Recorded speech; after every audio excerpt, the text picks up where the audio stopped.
اگر میں پوچھوں آج جمعہ کا دن تھا، ماہ رجب کا مبارک مہینہ گزر رہا ہے، ماہ رجب گزر رہا ہے، اگر میں پوچھوں کہ یہاں مجمع میں موجود جو مرد ہیں جو عورتیں ہیں ان میں کتنے ہیں جنہوں نے آج فجر کی نماز پڑھی تھی، تو اکثریت ہوگی جنہوں نے فجر کی نماز بھی پڑھی نہیں ہوگی۔ میرے پیارے آقا علیہ الصلوۃ والتسلیم کے پیروانوں، جلسے خوب ہوتے ہیں، پوری پوری رات ہوتے ہیں، اذان فجر تک ہوتے ہیں، لیکن جلسوں کے بعد اپنے محلے کی مسجد کا اگر جا کر جائزہ لیں تو آپ کو پتا چلے گا کہ وہ لوگ جو جلسوں میں موجود تھے ان میں سے کوئی شاید ہی نماز فجر میں آپ کو نظر آئے گا، بلکہ رات بھر چونکہ جاگے ہوتے ہیں تو اذان کے ساتھ و صلاۃ و سلام کے ساتھ گھر جا کر مزے سے میٹھی نیند سو جاتے ہیں، اور نماز میں یا تو مسجد کے امام صاحب ہوں گے یا تو گاؤں کے دو چار بوڑھے ہوں گے، علاوہ اس کے جو رات بھر نذرانے لٹاتا رہا، جو رات بھر شاعر اسلام کو داد دیتا رہا، جو رات بھر اٹھ کے نعرے لگاتا رہا، وہ مسجد میں نماز فجر میں نظر نہیں آئے گا۔ اور اسی لیے یو پی، بہار، جھارکھنڈ کے جلسوں میں مجھے مجبوراً یہ کہنا پڑتا ہے، نہ نعت نبی کی آنکھوں کی ٹھنڈک ہے، نہ نذرانے نبی کی آنکھوں کی ٹھنڈک ہے، نہ زوردار نعرے نبی کی آنکھوں کی ٹھنڈک ہے، بلکہ اے مسلمان سن لے، تو نے جس عشاء اور فجر کی نماز کو قضا کر دیا اسی نماز کو میرے نبی نے آنکھوں کی ٹھنڈک فرمایا ہے۔ اور نمازیں نہ پڑھ پڑھ کر، نمازیں قضا کر کر کے جلسے سجاتے رہو۔ میں پوچھتا ہوں کہ جلسوں سے حاصل کیا ہونا ہے سوائے چند نیکیوں کے؟ کیا حاصل ہونا ہے؟ میرے پیارے آقا علیہ الصلوۃ والتسلیم کے پیروانوں، میں آپ سے پوچھتا ہوں، مجھے آپ جواب دیں، چٹنی میں مزہ زیادہ ہوتا ہے کہ روٹی میں مزہ زیادہ ہوتا ہے؟ جی، چٹنی میں زیادہ مزہ آتا ہے، چسکا چٹنی میں ہوتا ہے کہ روٹی میں؟ چٹنی میں نا۔ لیکن کوئی آدمی صرف چٹنی کھاتا ہے کہ چٹنی مزیدار ہے، روٹی میں تو کوئی لذت ہی نہیں ہے، روٹی کو چھوڑو آج صرف چٹنی کھائیں گے، کوئی کھاتا ہے؟ نہیں۔ یاد رکھیں، چٹنی میں مزہ زیادہ ہے، روٹی میں مزہ نہیں، لیکن ڈاکٹر سے پوچھو تو جواب ملے گا چٹنی صحت کے لیے اچھی نہیں، روٹی صحت کے لیے اچھی ہے۔ اگر روٹی کھائے گا تو صحت بنے گی، جسم بنے گا، طاقت و توانا ہوگا۔ اگر تو نے صرف چٹنی کھانی شروع کر دی تو یاد رکھنا ایک دن ایسا آئے گا کہ دھیرے دھیرے یہ چٹنی تجھے کھا جائے گی۔ یہ چٹنی، آج کسی کو بی پی کا پرابلم ہو، کسی کو شوگر کا پرابلم ہو، کسی کو ڈپریشن کا پرابلم ہو، تو ڈاکٹر فوراً کیا کہتے ہیں؟ ڈاکٹر کہتے ہیں کہ تیل مسالے پر کنٹرول کرو۔ کوئی بھی بیماری لگ جائے فوراً ڈاکٹر کہتے ہیں تیل مسالے پر کنٹرول، گوشت کم کرو، نمک کم کرو، سالن کم کرو۔ بتائیے غلط تو نہیں کہہ رہا ہوں؟ مرچی کم کرو۔ تو ان چیزوں پر آج ہم آتے ہیں کانوں کے چسکے کے لیے۔ یاد رکھیں میرے پیارے آقا کے پیروانوں، کانوں کو مزہ تو ملے گا، لیکن یہ کانوں کا مزہ دنیا اور آخرت کو سنوارنے والا نہیں ہے۔ تو جلسوں میں کانوں کے چسکے کے لیے مت آیا کرو، بلکہ جلسوں میں آیا کرو تو یہ نیت کر کے آیا کرو کہ دین سیکھنے جا رہے ہیں، اور جو دین سیکھیں گے اس پر زندگی بھر عمل بھی کریں گے انشاءاللہ۔ میں علماء کی موجودگی میں ایک بات کہتا ہوں، آپ سنیں۔ میں تقریر کو مٹھائی نہیں سمجھتا ہوں، میں تقریر کو دوائی سمجھتا ہوں۔ تقریریں یہ مٹھائی کا کام نہیں کرتی، یہ دوائی کا کام کرتی۔ آپ جانتے ہیں کہ جب بندہ دکان میں جاتا ہے مٹھائی خریدنے کے لیے تو مٹھائی اپنی مرضی سے لیتا ہے، مٹھائی اپنے بجٹ کے مطابق لیتا ہے، مٹھائی اپنی چوائس کے مطابق لیتا ہے۔ لیکن جب بندہ ڈاکٹر کے پاس جاتا ہے تو دوائی اس کی مرضی سے نہیں ملتی، اس کی چوائس سے نہیں ملتی۔ مٹھائی آدمی اپنی مرضی سے لیتا ہے اور دوائی ڈاکٹر مریض کو اس کے مرض کے مطابق دیتا ہے، مرض کے مطابق۔ تو میں مٹھائی دینے والی تقریر نہیں کرتا، میں دوائی دینے والی تقریر کرتا ہوں، اور میرے پیارے آقا کے پیارے دیوانوں، میرے سامنے جو مجمع ہوتا ہے وہ چاہے جہاں کا بھی ہو، میں اس مجمع کو اپنا مریض سمجھتا ہوں اور میں ہر مریض کو دوا دینے کی کوشش کرتا ہوں۔ آپ کہیں گے کہ مجھے کون سا مرض ہے، میں بالکل فٹ ہوں، ہیلدی ہوں، مجھے تو کوئی مرض نہیں ہے۔ میں کہتا ہوں ایسی ایسی بیماریاں مسلمانوں تمہیں لگ چکی ہیں کہ تمہیں خود بھی پتہ نہیں ہے کہ مجھے کون سا مرض ہے۔ جیسے ڈاکٹر آج کہتے ہیں کہ بہت سے کورونا کے مریضوں کو خود بھی پتہ نہیں ہوتا کہ ان کو کورونا ہو گیا ہے، سمٹمز ظاہر نہیں ہوتے۔ آپ دیکھیں ایک آدمی کی ایک وال بلاک ہو جائے ہارٹ کی، دوسری وال بلاک ہو جائے، اس کو پتہ ہی نہیں چلتا، وہ مزے سے مٹھائی بھی کھا رہا ہے، تیل مسالے بھی کھا رہا ہے، وہ چکنی چیزیں بھی کھا رہا ہے، اس کو پتہ ہی نہیں چلتا۔ اچانک جب اٹیک آتا ہے تو پتہ چلتا ہے اندر اندر یہ بیماری پل رہی تھی، پھر ڈاکٹر ٹیسٹ کرتا ہے تو رپورٹ دیتا ہے۔ تو میرے پیارے آقا کے پیارے دیوانوں، کون کون سی بیماریاں ہیں جس کے آپ مریض ہیں اور آپ کو خود کو پتہ نہیں کہ مجھے یہ بیماری لگ گئی ہے۔ اب میں آپ کو گناؤں کون کون سی بیماری ہے، آپ بتائیے۔ جھوٹ بولنا کیا یہ بیماری نہیں ہے؟ جی یہ بیماری ہے کہ نہیں ہے بتاؤ؟ میرے پیارے آقا کے پیارے دیوانوں، جھوٹ بولنا بھی ایک مرض ہے، اور اس بیماری کے سارے مریض ہیں۔ کوئی ایک ہے جو ایسا کہہ دے کہ میں نے زندگی میں کبھی جھوٹ بولا نہیں؟ کوئی ایک ہے تو ایسا بتائے۔ کیا آپ کو پتہ نہیں ہے جھوٹ بولنا حرام ہے؟ کیا آپ کو پتہ نہیں جھوٹ بولنا گناہ کبیرہ ہے؟ کیا آپ کو پتہ نہیں جھوٹ بولنے سے اللہ نے بھی منع کیا ہے، رسول اللہ نے بھی منع کیا ہے؟ کیا آپ کو پتہ نہیں؟ لیکن اس کے باوجود جھوٹ بولتے ہیں۔ ایک آدمی جو جھوٹ بولتا ہے، ہم نے اس کو کہا کہ آپ جھوٹ کیوں بولتے ہو، جھوٹ مت بولا کرو، تو کہتا ہے کہ حضرت جھوٹ بولتے ہیں نا تو مہینے کا 20,000 کماتے ہیں، جھوٹ نہیں بولیں گے تو مہینے کا 2,000 کمانا بھی مشکل ہو جائے گا، جھوٹ نہیں بولیں گے تو مارکیٹ میں ٹکنا مشکل ہو جائے گا، جھوٹ نہیں بولیں گے تو ہم سے سودا کون لے گا، جھوٹ نہیں بولیں گے تو ہماری بات پہ یقین کون کرے گا۔ لوگ یہ سمجھتے ہیں کہ مارکیٹ میں بنے رہنا ہے تو جھوٹ بولنا پڑے گا، مارکیٹ میں بنے رہنا ہے تو ملاوٹ کرنا پڑے گا، مارکیٹ میں بنے رہنا ہے تو کم تولنا کم ناپنا پڑے گا۔ ہم یہ سمجھتے ہیں اے مسلمانوں، یہ مسلمان کی سوچ نہیں ہو سکتی ہے، یہ مسلمان کی ذہنیت نہیں ہو سکتی ہے۔ اس کی وجہ کہ جو مسلمان ہے اس مسلمان کو اچھی طرح سے یہ بات معلوم ہونی چاہیے کہ جھوٹ بولنے سے اللہ نے بھی منع کیا ہے، رسول اللہ نے بھی منع کیا ہے، اور شاید آپ کو معلوم نہیں ہے یہ جھوٹ بولنا جو آج معاشرے میں عام ہے، شوہر بیوی سے بولتا ہے، بیوی شوہر سے بولتی ہے، بچے ماں باپ سے بولتے ہیں، ماں باپ بچوں سے بولتے ہیں، بلکہ جھوٹ تو اتنا عام ہو چکا ہے کہ مرید پیر سے جھوٹ بولتا ہے اور پیر مرید سے جھوٹ بولتا ہے، استاد شاگرد سے جھوٹ بولتا ہے، پارٹنر سے جھوٹ بولتا ہے، دوست سے جھوٹ بولتا ہے، پڑوسی سے جھوٹ بولتا ہے، اور یہ سمجھتے ہیں کہ جھوٹ بولنا یہ کوئی گناہ کا کام نہیں ہے، جبکہ اسلام کی تاریخ اٹھا کر دیکھو، انبیاء کی تاریخ اٹھا کر دیکھو تو آپ کو پتا چلے گا ایک قوم ایسی بھی گزری ہے جسے قوم شعیب کہا جاتا ہے۔ شعیب علیہ السلام کی امت تھی، شعیب علیہ السلام کی قوم تھی، اور اس قوم پر اللہ نے جو عذاب نازل کیا تھا اس عذاب کے نازل ہونے کی وجہ ان کا جھوٹ بولنا تھا، جھوٹ بولنے کی وجہ سے ان پر عذاب آ گیا۔ ہم تو دن رات بول رہے ہیں، اور کتنے تو ایسے ہیں کہ جھوٹ بھی جو سفید جھوٹ بولتے ہیں، صرف جھوٹ نہیں سفید جھوٹ۔ اب بتائیے جھوٹ سفید ہو سکتا ہے؟ کبھی سفید ہو سکتا ہے؟ بری چیز کو لوگ کالے سے تشبیہ دیتے، اچھی چیز کو لوگ اجالے سے سفید سے تشبیہ دیتے، لیکن یہاں جھوٹ حرام بری چیز، لیکن لوگوں نے کہا سفید جھوٹ۔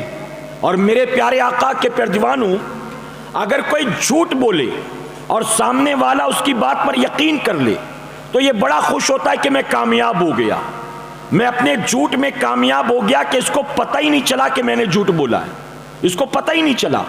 میرے پیارے آقا کے پیارے دیوانوں، جبکہ اس کو یہ سوچنا چاہیے کہ جھوٹ بول کر میں کامیاب نہیں ہوا، بلکہ یہ جو میرے سامنے سادہ لو انسان ہے، میرا باپ ہو، بھائی ہو، پارٹنر ہو، بیوی ہو، اولاد ہو، یہ جو سامنے والے نے میرے جھوٹ پر بھروسہ کر لیا تو یہ نہیں کہ میں کامیاب ہو گیا، بلکہ یہ کہ اس آدمی کو مجھ پر کتنا یقین ہے کہ میں جو جھوٹ بھی بولتا ہوں تو اس کو یہ سچ مانتا ہے۔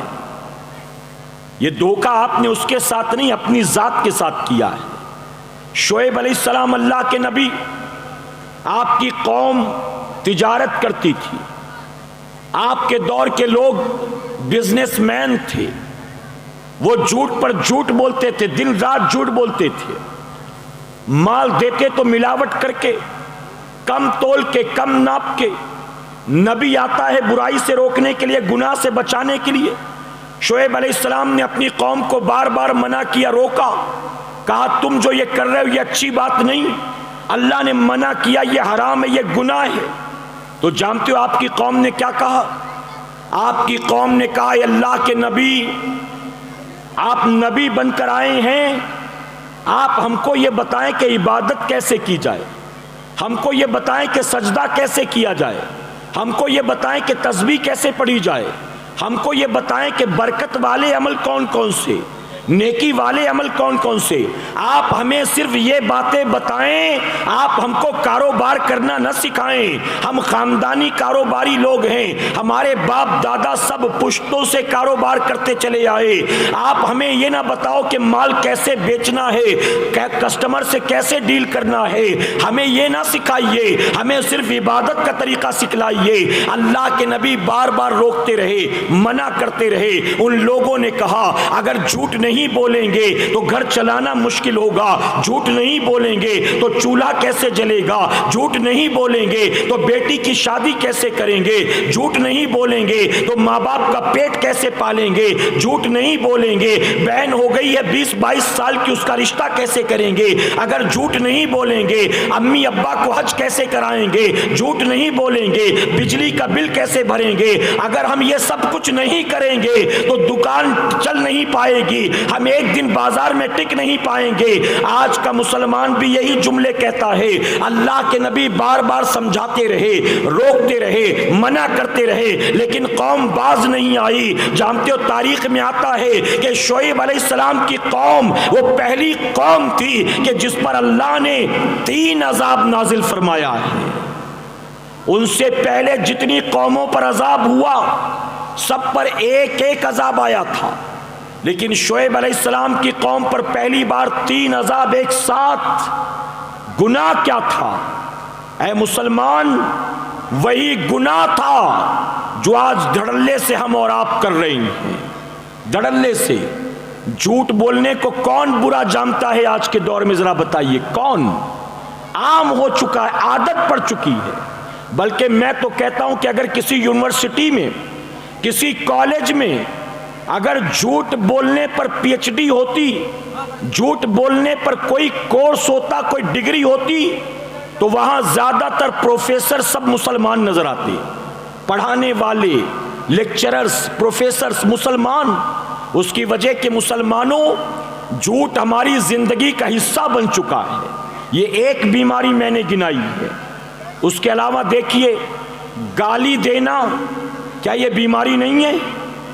گالی دینا یہ مرض نہیں ہے؟ بتائیے میرے پیارے آقا کے پیارے دیوانوں، ہم نے تو مسلمانوں کو ایسی ایسی گندی اور ایسی ایسی بھدی گالیاں دیتے سنا ہے کہ اگر بیوی ہمارے ساتھ کہیں جا رہی ہو اور گالی کہیں کوئی کسی اور کو دے، اس کو سن کر ہمیں شرمندگی ہوتی اپنی بیوی سے نظر ملانے میں۔ اگر میری بیٹی ساتھ ہو اور راستہ چلتے کوئی کسی کو گالی دے دے، اس گالی کو سننے کے بعد ہماری نظریں جھک جاتی ہے، سر جھک جاتا ہے بیٹی کے سامنے۔ اتنی گندی سی گالی اس آدمی نے کسی کو دے دیا۔ بتائیے ہوتا ہے کہ نہیں ہوتا میرے بھائی؟ میرے پیارے آقا کے پیارے دیوانوں، گالی دینا بھی ایک مرض، ایک بیماری جو عام ہے۔ میں گلی سے گزر رہا تھا، مسلمانوں کا محلہ تھا، ایک بچی 8-9 سال کی گھر کے دروازے پر کھڑی تھی اور اندر سے اس کا 50-55 سال کا باپ گالیاں دے رہا تھا۔ اس باپ نے کوئی کام کہا تھا 1 سے 2 مرتبہ، بچی تھی، کھیل کود میں لگی تھی، نہیں سنا۔ اس باپ نے بدی بدی گالیاں دینی شروع کی، ایسی گالیاں جو شاید دشمن کو دیتا ہوگا۔ باپ اپنی 8-9 سال کی بیٹی کو گالیاں دے رہا تھا اور بچی سر جھکا کر دروازے پر کھڑی تھی۔ میں نے دیکھا کہ گالی دینے والا کون، دیکھا تو اس کا اپنا باپ اندر، بیٹی باہر۔ میرے ذہن میں خیال آیا کہ بڑا اچھا کام کر رہے ہو، آج بچی 8 سال کی ہے تو اتنی بدی بدی گالیاں دیتا ہے، تو 50 کا ہے، یاد رکھنا یہی 8 والی جب 18 کی ہوگی اور تو 50 کا 60 کا ہو جائے گا اور بستر پر پڑے پڑے کھانسے گا، اور جب اسی بچی سے پانی مانگے گا، اسی بچی سے کہے گا بیٹا ذرا چائے گرم کر دے، بیٹا بھوک لگی ہے کچھ کھانے کو دے دے، تو آج بچپنے میں تو نے جو اس کو گالیاں دی ہے، جب تو 60 کا ہوگا تو سود کے ساتھ تیری گالیاں تجھے واپس دینے والی ہے۔ غلط تو نہیں کہہ رہا ہوں میں، مجھے بتائیے۔ بچے گھر میں موجود ہوتے ہیں، شوہر بیوی کو گالی دے رہا ہوتا ہے، بچے گھر میں موجود ہوتے ہیں اور بیوی شوہر کو برا بھلا کہہ رہی ہوتی ہے۔ ہماری مائیں بہنیں بھی موجود ہیں، میں ان سے کہوں گا سنتی جائیں اگر میری بھاشا سمجھ میں آئے تو۔ بہت ساری مائیں اپنے بچوں کو بٹھا بٹھا کر ان کے کان ان کے باپ دادا کے خلاف بھرتی ہیں۔ تیرا باپ تو ایسا تھا، تیرا باپ تو ایسا تھا، تیری دادی نے کوئی کم ظلم نہیں کیا مجھ پر، تیرے دادا نے تو جینا حرام کر دیا تھا۔ اپنے ہی بچوں کو بٹھا کر اپنے ہی باپ دادا کا دشمن بناتی ہیں۔ اے سرکار مدینہ کے پیردیوانوں، کبھی باپ اپنے بیٹے بیٹی کو بٹھا کر ماموں کے خلاف بولتا ہے، نانا کے خلاف بولتا ہے، خالہ کے خلاف بولتا ہے، تو ایک دوسرے کے خاندان کے تعلق سے، ایک دوسرے کے فیملی ممبرز کے تعلق سے اپنے بچوں کے کان میں تم جو زہر اگلتے ہو، یاد رکھنا یہ زہر اگلنے کے بعد کیا تمہارا بیٹا بڑا ہو کر اپنے باپ کی عزت کرے گا، اپنے چاچا کی عزت کرے گا، اپنے دادا کی عزت کرے گا؟ یہ تمہارا بیٹا بڑا ہو کر کیا بتاؤ اپنے ماموں کی عزت کرے گا، اپنے نانا کی عزت کرے گا، اپنی ماں کی عزت کرے گا؟ یہ اپنے بچوں کو جو غلط راستے پر ڈالتے ہو، یہی وجہ ہے کہ ان غلط راستوں پر چلنے کے بعد آج کی نئی نسل جو ہے یہ ماں کی بھی باغی بن جاتی ہے اور اپنے باپ کی بھی دشمن بن جاتی ہے۔ یہ سب کچھ عام ہے۔ میں نے کہا نا میرے بھائی کون کون سی بیماری میں گناؤں؟ آج بہت سارے نوجوان ایسے ہیں جو کچھ بولتے ہیں تو کوئی جملہ اس وقت تک مکمل نہیں ہوتا جب تک 1-2 گالی نہ نکل جائے زبان سے، 1-2 گالی نہ نکل جائے۔ بعض وقت ایسا ہوتا ہے کوئی کسی کو گالی دیتا ہے، تیسرا آدمی کہتا ہے یار اس نے تجھے گالی دی، تو جواب ملتا ہے کوئی بات نہیں میرا دوست ہے، ہمارا آپس میں چلتا ہے۔ ارے آپس میں تم دونوں کا چلتا ہوگا، ماں کو کیوں لے آیا بیچ میں؟ تم دونوں کا چلتا ہوگا، بہن کو کیوں لے آیا بیچ میں؟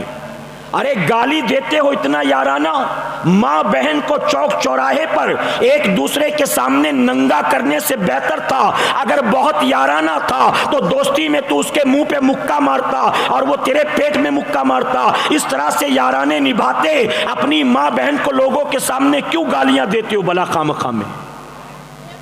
حضور اکرم صلی اللہ علیہ وسلم فرماتے ہیں مجھے تعجب ہوتا ہے ان لوگوں پر جو اپنے ماں باپ کو گالیاں دیتے ہیں۔ صحابہ اکرام نے عرض کیا یا رسول اللہ صلی اللہ تعالی علیہ وسلم وہ کون لوگ ہیں جو اپنے ماں باپ کو گالیاں دیتے ہیں؟ حضور اکرم صلی اللہ علیہ وسلم فرماتے ہیں وہ لوگ جو کسی اور کے ماں باپ کو گالیاں دیتے ہیں وہ گویا اسے دعوت دیتے ہیں کہ اب تو میرے ماں باپ کو گالی دے کیونکہ میں نے تیرے ماں باپ کو گالی دی۔ تو آقا فرماتے ہیں یہ ایسا ہے جیسے اس نے خود ہی اپنے ماں باپ کو گالی دی ہوگی۔ اور جانتے ہو حضرت علی کرم اللہ وجہ الکریم کیا فرماتے ہیں؟ بہت غور سے سنیں آپ، میں آپ کے علاقے کے لیے بالکل نیا ہوں، میں پسکڑا تک آ گیا، اس کے بعد تھوڑا آگے بڑھا اور آج یہاں بہت سے ایسے لوگ ہیں جو پہلی بار میری گفتگو سن رہے ہوں گے۔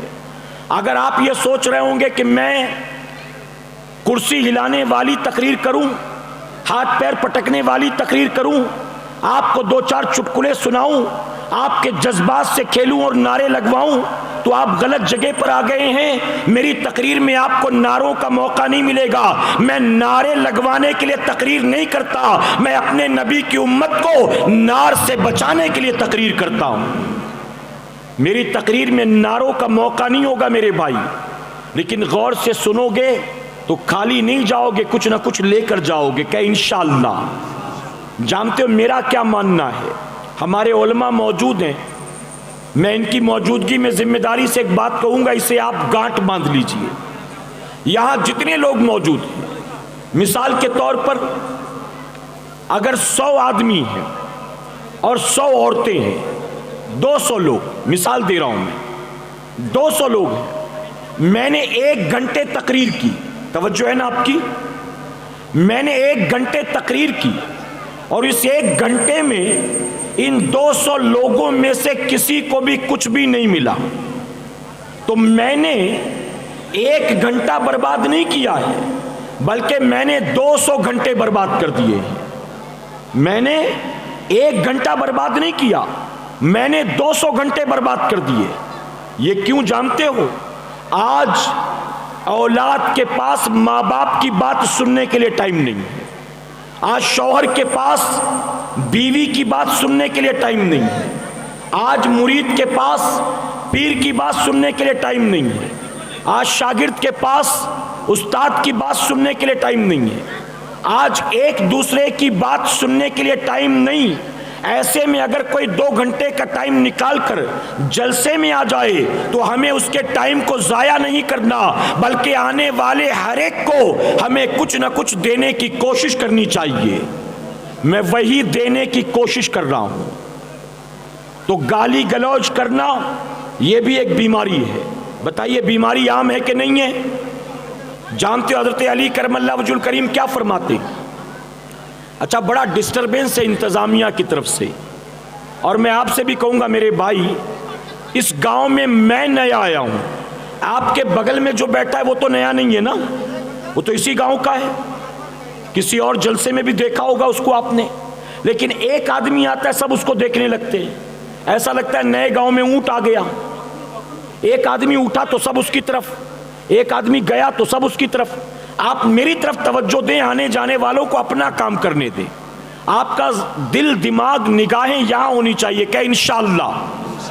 محبت سے کہیں اور محبت سے کہیں.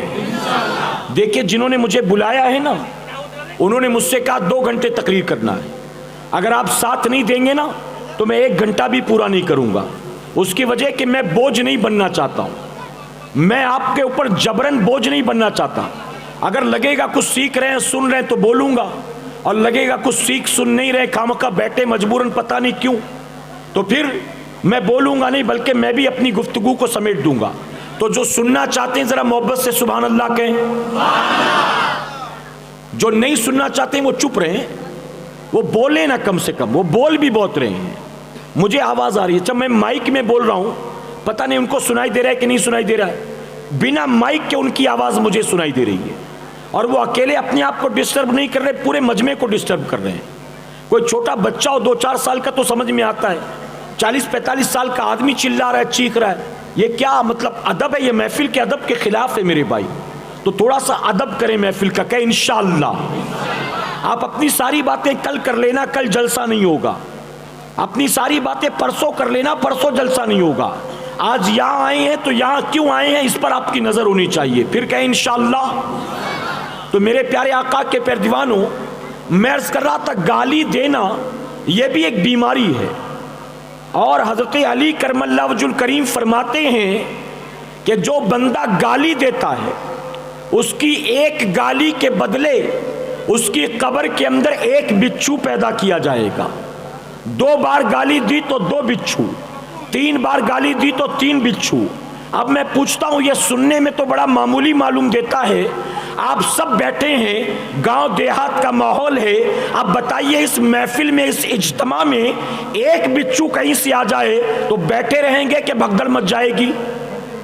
جی ہلچل مچ جائے گی نا, بھاگیں گے سب کے بچھو, پتہ نہیں کس کو ڈنک مار دے. میں کہتا ہوں یہاں تو بھاگ کر جان ممکن ہے بچا لو, لیکن گالی کی وجہ سے جب قبر میں بچھو پیدا ہوں گے اور ایک دو نہیں بلکہ جتنی بار گالیاں دی ہوں گی اتنے بچھو پیدا ہوں گے. یہاں تو بھاگ بھی سکتا ہے, اوپر چڑھ سکتا ہے, گھر میں گھس سکتا ہے, قبر میں بتاؤ بھاگ کر کہاں جاؤ گے؟ تو اب انتظام کر لو, یا تو قبر میں بچھو سے بچنے کا یا تو قبر میں بچھو سے مرنے کا. فیصلہ آپ کا ہے. اسی کے ساتھ وعدہ خلافی کرنا یہ بھی ایک بیماری ہے.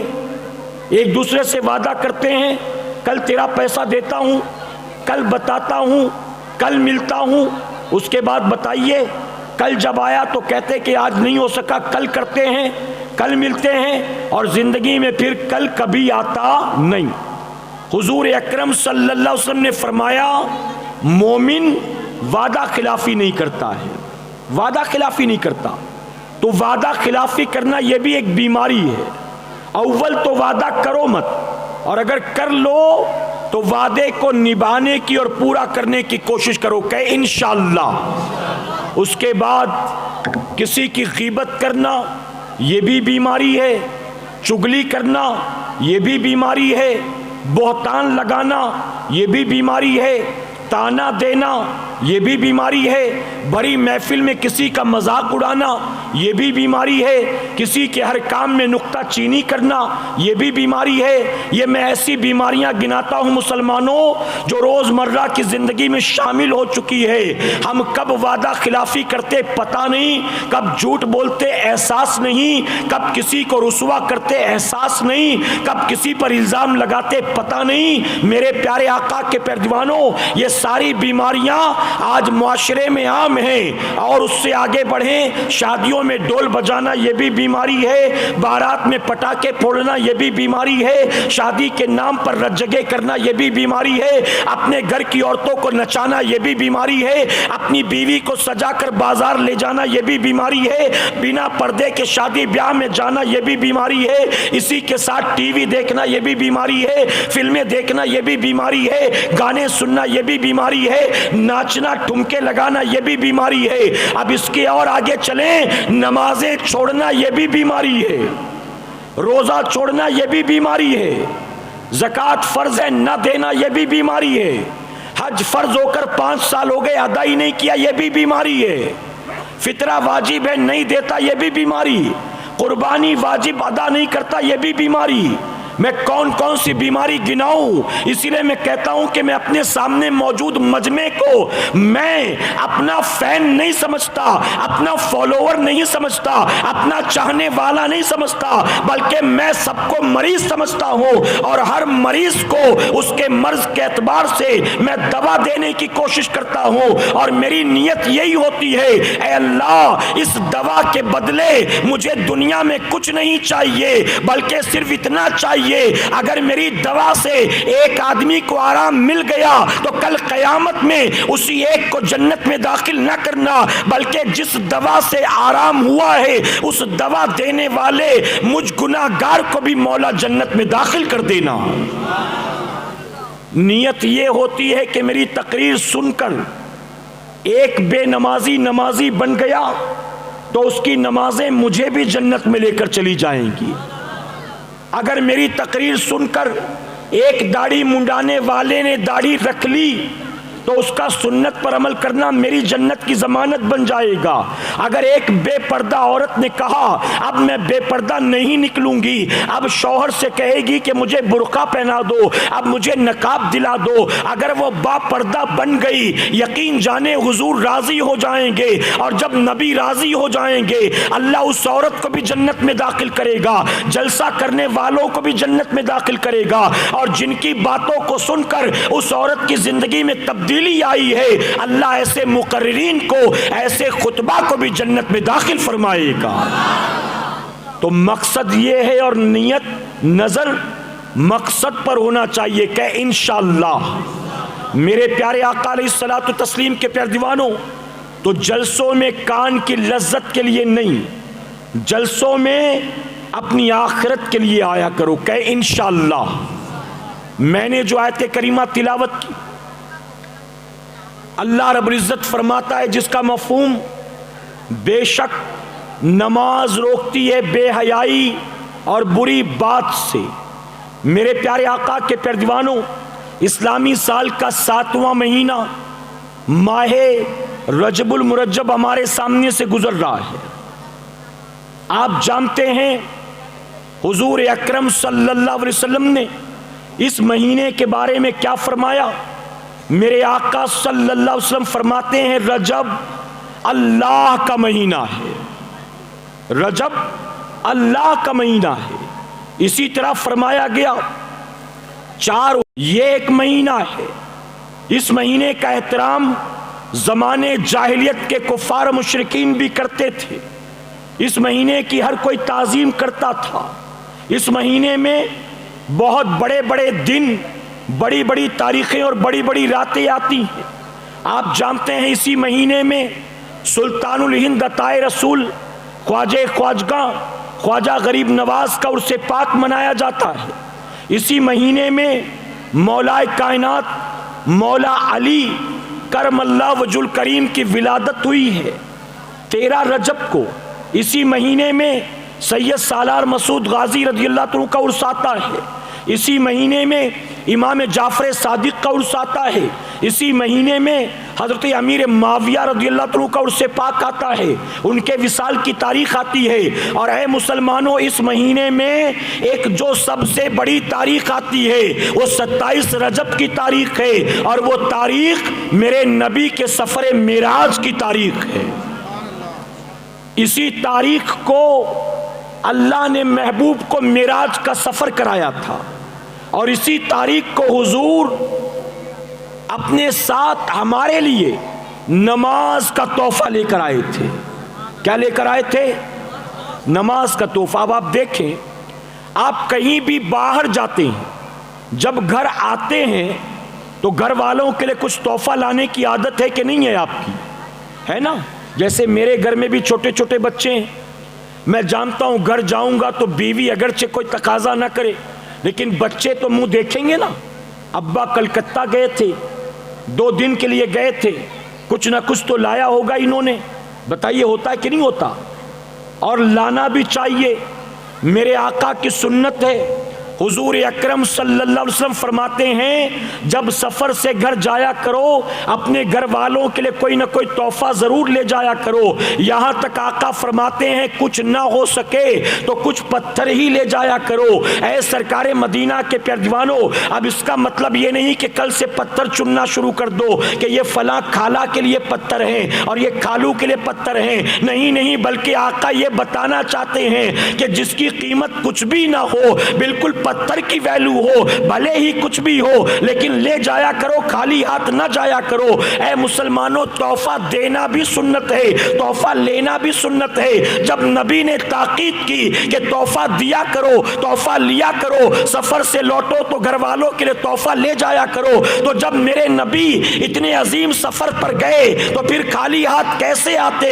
اس لیے جب سفر سے لوٹے تو جانتے ہو اللہ نے محبوب کو تحفہ دیا کہ محبوب تم نے اپنی امت کو یہ کہا ہے کہ سفر سے گھر لوٹو تو خالی ہاتھ نہ جاؤ، کچھ نہ کچھ تحفہ لے جایا کرو۔ تو محبوب آج تم بھی خالی ہاتھ نہیں جاؤ گے بلکہ تم بھی تحفہ لے جاؤ۔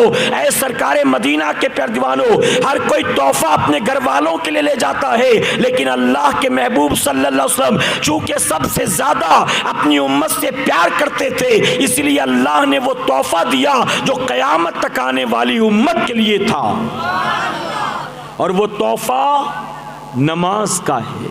کون سا تحفہ ہے؟ پتا ہے کہ نہیں پتا ہے آپ کو؟ چلیے نہیں پتا تو آج تو سن لیا نا آپ نے، وہ تحفہ نماز کا ہے۔ اب بتائیے، آپ کو کوئی تحفہ دے تو تحفہ آپ کے نزدیک کوئی اہمیت رکھتا ہے کہ نہیں رکھتا ہے؟ آپ کے علاقے میں میں پہلی بار آیا ہوں، مان لیجئے کسی نے خوش ہو کر، جیسے شاعر اسلام کو نعت خواں حضرات کو لوگ نذرانے دیتے ہیں، آپ میں سے مان لیجئے کوئی خوش ہو کر اپنا پین لا کر مجھ کو دے دے تحفے کے طور پر، صرف سمجھا رہا ہوں کہ کسی نے اپنا قلم لا کر دے دیا تحفے میں۔ اب میں نے پین دیکھا تو 10 روپے کی تھی، میں نے اس کو لوٹا دیا، پھینک دیا۔ میں نے کہا یہ جو میں نے پین لگایا ہے تجھے پتہ ہے کتنے کی ہے؟ تو مجھے 10 روپے کی پین دیتا ہے، تیری یہی اوقات ہے؟ لے جا اپنا تحفہ واپس، مجھے نہیں چاہیے۔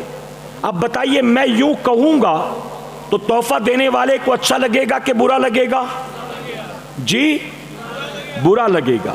اور اگر میں نے لے لیا اور لینے کے بعد میں نے کہا بہت بہت شکریہ، جزاک اللہ، اللہ آپ کو جزائے خیر دے، میں نے لے لیا اور میں نے اس کو اپنی جیب میں لگا لیا، اگلے سال پھر مجھ کو بلایا گیا اسی گاؤں میں یا اگل بگل کے کسی گاؤں میں، میں وہاں آیا اور مجھے پتا تھا کہ پاسکوڑا میں کسی شخص نے مجھ کو دیا تھا یہ تحفہ، میں جب آ رہا ہوں جلسے میں تو اسپیشلی وہ قلم جیب میں لگا کر آؤں گا، اور جب میں بیان کرنا شروع کروں گا تو مجمع میں وہ آدمی اگر موجود ہوگا جس نے 2 سال پہلے مجھے وہ پین دیا ہوگا، اگر میری جیب میں وہ پین دیکھے گا، بتائیے اس کو اچھا لگے گا کہ برا لگے گا؟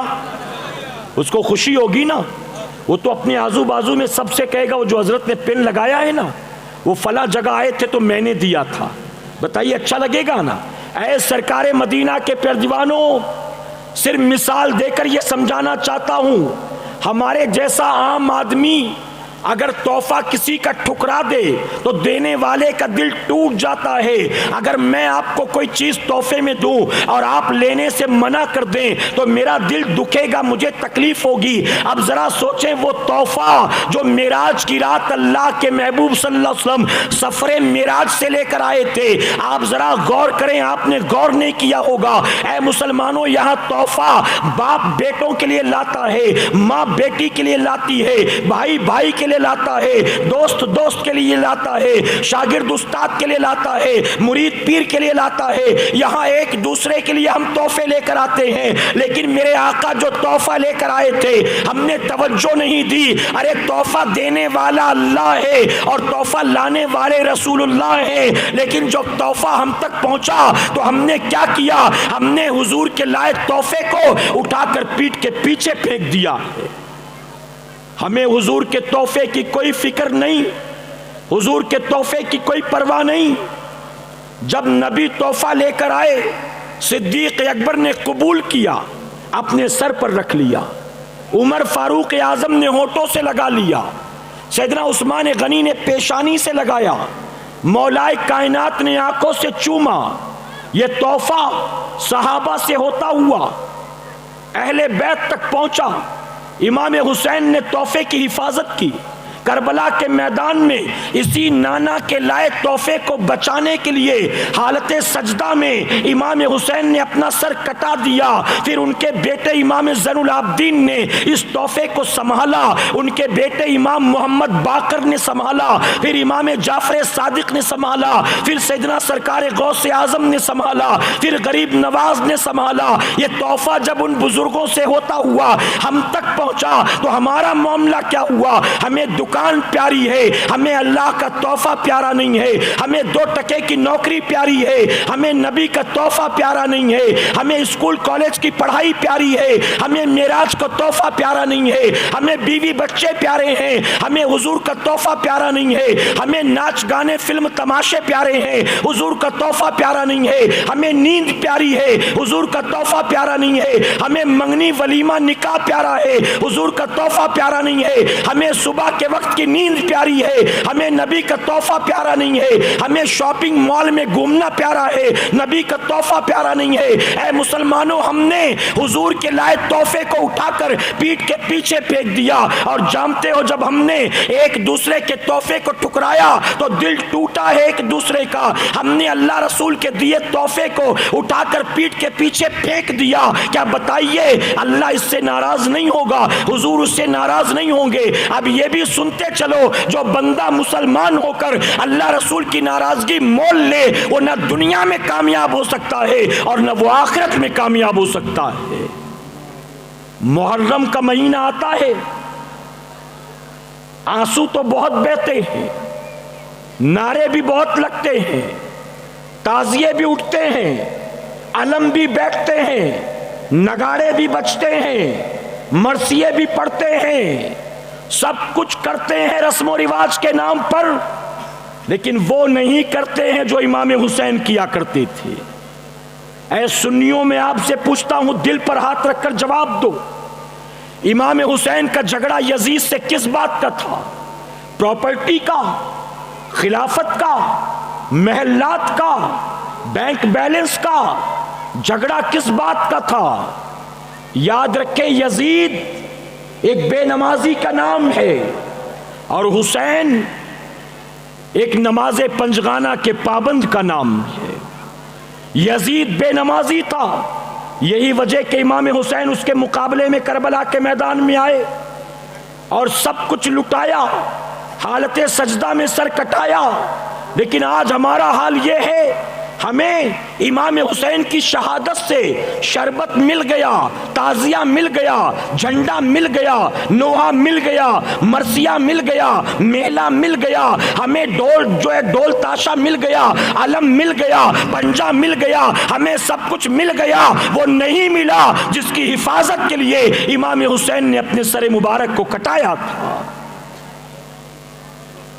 کسی بزرگ نے بہت پیاری بات کہی، فرماتے ہیں ایک آبادی جہاں 500 مسلمانوں کے گھر ہوں اور اللہ کا گھر مسجد موجود ہو، فرماتے ہیں 500 کی آبادی ہے اور مسجد بھی آبادی میں موجود، لیکن نماز فجر میں اگر اس 500 کی آبادی والی مسجد میں 50 آدمی بھی جمع نہ ہو تو اس آبادی کو تباہی بربادی سے کوئی نہیں بچا سکتا ہے۔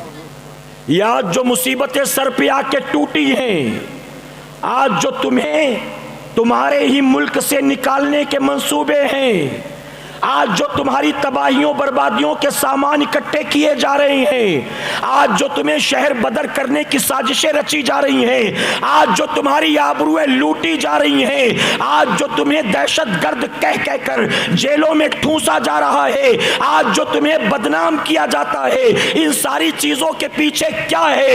اے مسلمانوں، میں پوچھتا ہوں، کبھی ہماری قوم کے لوگ کہتے ہیں اس کے پیچھے امریکہ کا ہاتھ ہے، کبھی کہتے ہیں اس کے پیچھے اسرائیل کا ہاتھ ہے، کبھی کہتے اس کے پیچھے مشرکین کی سازش ہے، کبھی کہتے اس کے پیچھے گورنمنٹ کی پلاننگ ہے، کبھی کہتے کہ فلاں انوالو ہے، فلاں انوالو ہے۔ میں کہتا ہوں سنیوں، دل پر ہاتھ رکھ کر جواب دو، ہر چیز کے پیچھے تم کہتے ہو یہودیوں کا ہاتھ ہے، عیسائیوں کا ہاتھ ہے، امریکہ کا ہاتھ ہے، اسرائیل کا ہاتھ ہے۔ میں تم سے پوچھتا ہوں، ذرا بتاؤ، تم روزانہ فجر کی نماز نہیں پڑھتے، اس کے پیچھے بھلا کس کا ہاتھ ہے؟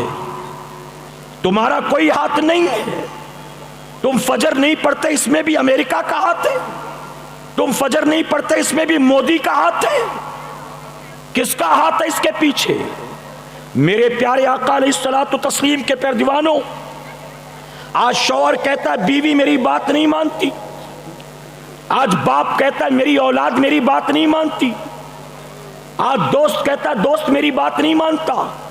میں کہتا ہوں ہم سب چاہتے ہیں ہمارے جو لوگ ہیں، ہمارے جو ماتحت ہیں، ہماری بات مانے، جب کوئی نہ مانے تو تکلیف۔